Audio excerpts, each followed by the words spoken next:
السلام علیکم ورحمۃ اللہ وبرکاتہ۔ ناظرین کرام، جب آپ کے اعمال قبول نہ ہوں، آپ کو لگے کہ میرے اعمال قبول نہیں ہو رہے، آپ نماز بھی پڑھتے ہیں، آپ روزہ رکھتے ہیں، آپ تہجد پڑھتے ہیں، آپ نوافل پڑھتے ہیں، آپ استغفار کا اہتمام کرتے ہیں، آپ وظائف پڑھتے ہیں، آپ تسبیحات پڑھتے ہیں، ذکر و اذکار کرتے ہیں، لیکن پھر بھی آپ پریشان ہیں اور آپ کو یہ لگ رہا ہے کہ شاید میرے یہ اعمال، میری یہ عبادت اور میری یہ التجائیں، میری یہ درخواستیں اللہ کی بارگاہ میں قبول نہیں ہو رہی ہیں، تو دیکھیے، اگر اعمال آپ اللہ تعالیٰ کی بارگاہ میں قبول کرانا چاہتے ہیں تو اللہ تعالیٰ نے ایک دعا قرآن کریم کے اندر بتلائی ہے۔ اس دعا کو پڑھنے سے ہمارے سارے اعمال اللہ کے بارگاہ میں قبول ہوتے ہیں۔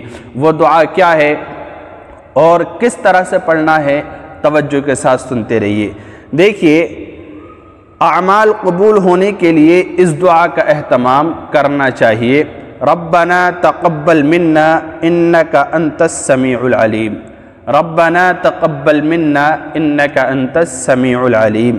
اے ہمارے پروردگار، ہمارے تمام اعمال کو قبول فرمائیے، بے شک آپ سننے والے اور جاننے والے ہیں۔ تو ربنا تقبل منا انک انت السمیع العلیم، اے ہمارے پروردگار، ہمارے اعمال اور دعاؤں کو اپنے فضل سے قبول فرمائیے، بے شک آپ سننے والے اور جاننے والے ہیں۔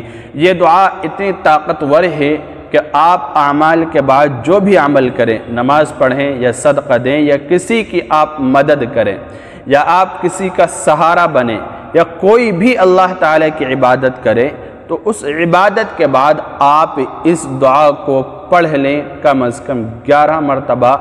انشاءاللہ اللہ کی ذات سے امید ہے کہ وہ عمل آپ کا قبول ہوگا۔ نماز آپ نے پڑھی، نماز کے بعد یہ دعا آپ پڑھ لیں۔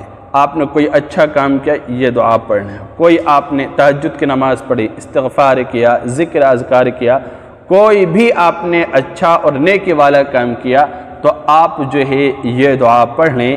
انشاءاللہ وہ عمل اللہ کی بارگاہ میں قبول ہوگا اور اللہ رب العزت اس اعمال کے نتیجے میں جو آپ کے لیے خیر اور بھلائی کی چیزیں ہوں گی، جو چیزیں ہوں گی جو دنیا میں آپ کو دینی ہوں گی یا جو آخرت میں آپ کو عطا کرنی ہوں گی، اللہ تعالیٰ بڑھا چڑھا کر فوراً آپ کو عطا کر دے گا، مرادوں کو پورا کر دے گا اور دعاؤں کو انشاءاللہ قبول فرمائے گا۔ تو یہ دعا ضرور پڑھیے، ربنا تقبل منا انک انت السمیع العلیم۔ اللہ تعالیٰ عمل کی توفیق دے۔ السلام علیکم ورحمۃ اللہ وبرکاتہ۔